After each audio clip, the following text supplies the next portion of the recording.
Salut tout le monde. Moi, j'ai fait ma petite vidéo hier pour donner des conseils à mes kadosh, à mes très petits kadosh et des miou qui viennent de sortir, d'être vigilants par rapport aux élections prochaines. Et vous, c'est la partie violence que j'ai dit là, le nom du FPI, la partie violence que j'ai dit là qui vous fait mal et vous venez commenter, vous racontez n'importe quoi. Mais vous voulez qu'on en parle ou bien quoi? On va aux élections, vous voulez qu'on soit unis ou bien vous voulez qu'on soit dispersés? Mais attends, en réalité là, qui a envoyé la violence en Côte d'Ivoire? Qui a été le premier à envoyer la violence en Côte d'Ivoire dans les partis politiques? C'est le FPI. Calmez-vous. C'est le FPI qui a envoyé la violence. L'avènement de la FESI a profité à qui? C'est le FPI. C'est le Laurent Gbagbo. Laurent Gbagbo nous l'aimait trop bien. Moi, j'aime bien Laurent Gbagbo. Alors, un pro PDCI répond au pro Gbagbo. Selon lui, c'est Laurent Gbagbo qui a envoyé la violence en Côte d'Ivoire avec son ancien parti qui s'appelait FPI. Maintenant, on sait que c'est le PPACI. As-tu raison? As-tu tort? Est-ce que c'est Laurent Gbagbo qui a envoyé la violence en Côte d'Ivoire? En tout cas, il est en colère. Suivons un peu son intervention. On en reparle juste après. Alors, mais aujourd'hui, il est vieillissant. Il peut laisser la place à quelqu'un d'autre. C'est tout. Et puis après, si vous voulez que ce soit lui qui soit votre candidat, il n'y a pas de problème. Nous, au PDC, il n'y a aucun souci. Mais qui a manipulé la FESI? Mais c'est même Laurent Gbagbo et ses partis qui ont manipulé la FESI. La plupart des têtes, des rassembleurs, les gens qui créent la violence au FPI là, ils sont sortis du show comme ça, de la FESI. Il faut qu'on se dise la vérité. Donc à un moment là, à un moment donné là, calmez-vous. Calmez-vous. On le calme tout doucement. Voilà. Sinon là, le pouvoir de Bédier là, là, qui a plus fatigué Bédier? Qui a plus fatigué le Bédier? Mais c'est la manipulation de la FESI. C'est le FPI qui a manipulé la FESI, qui s'est servi de la FESI pour manipuler, pour fatiguer le pouvoir de Bédier. Tellement le pouvoir de Bédier était fatigué par la FESI de Soro Guillaume. Et nous là, c'est nous qui avons surveillé quand Soro Guillaume a été capturé pour la première fois là. Il a été amené à l'enfil Boka Doudou à l'école de police. Pour les policiers qui connaissent l'école de police, les policiers de chat. C'est nous qui avons surveillé dans l'enfil Boka Doudou, qui deviendra plus tard l'enfil Boka Doudou. Hein, la petite chambre là, à côté là. Tu comprends? Et puis pourquoi est-ce qu'on a dissous pourquoi est-ce qu'on a dissous qu'on appelle ça, la cité universitaire de Yopougon, Yop 1, Yop 2? Mais c'est parce que la FESI était manipulée, fatiguée le pouvoir Bédier. Bédier était obligé de prendre la résolution de dissoudre Yop 1, Yop 2. Je suis issu de la première promotion BAE. Voilà, c'est nous qu'on avait pris. La petite taille là, la toute petite taille là, c'était 1m80. On a pris que les gaillards. Et on a donné un ultimatum aux étudiants de la FESI de quitter les cités universitaires Yop 1, Yop 2. Et c'est ce qui s'est passé. Après la formation, on a récupéré les Yop 1, Yop 2. Et pour ne pas que ces cités existent encore, Bédier a très bien fait de vendre ces maisons-là aux policiers. Voilà. Et j'étais tellement content quand le FPI a pris le pouvoir, parce que le FPI, dans leur grain, ils ont promis aux FESI que s'ils prennent le pouvoir, ils allaient leur remettre la cité Yop 1, Yop 2. Ils les ont aidés à faire n'importe quoi pour venir au pouvoir. Mais sauf que Bédier avait déjà tout vendu. Donc il ne pouvait plus récupérer. Le président de la FESI là, Bédier était bien placé pour régler ça. Il allait régler ça propre s'il n'avait pas été victime d'un coup d'État. Il allait régler ça propre, FESI là. Ils n'avaient même plus existé.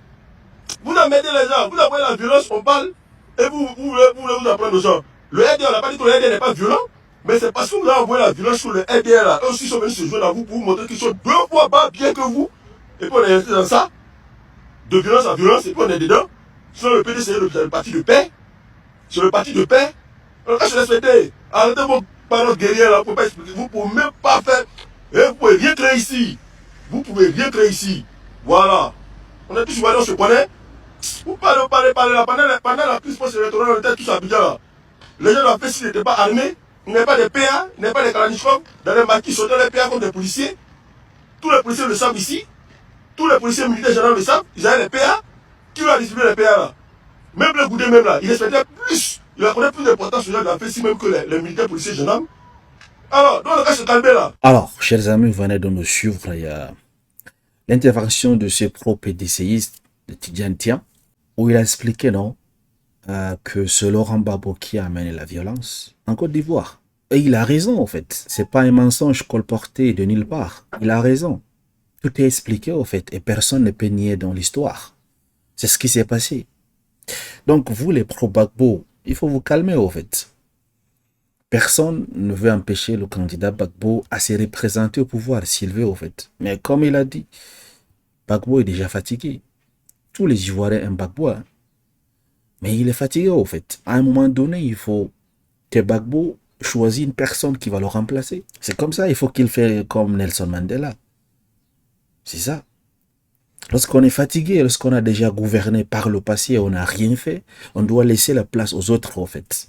Parce que le fait de vouloir refuser de laisser la place aux autres également, on peut assimiler cela comme à la dictature. La dictature, c'est quoi? C'est pas seulement le fait de martyriser son peuple, en fait. Non, c'est le fait de vouloir s'accrocher au pouvoir et on ne veut pas d'en lâcher. Vous voyez, c'est là dans l'histoire qu'il a raconté.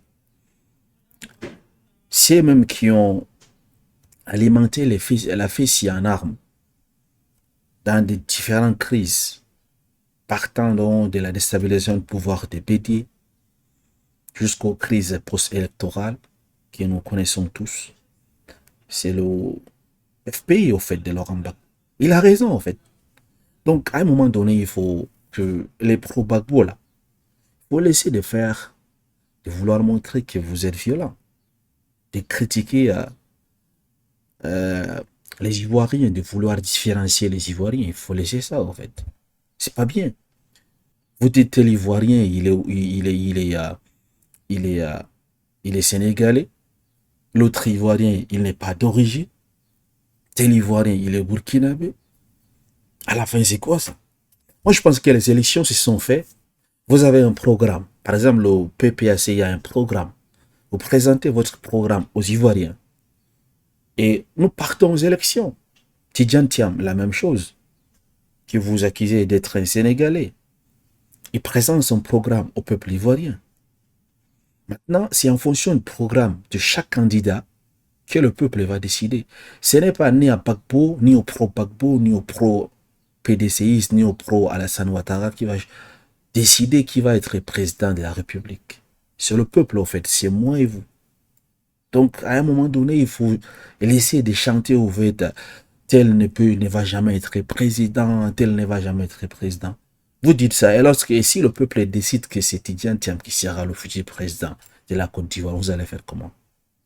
Vous allez brûler le pays comme a dit Condé dernièrement? Ouais, un peu. À chaque fois, on revient à la violence. À chaque fois, on devient à la violence.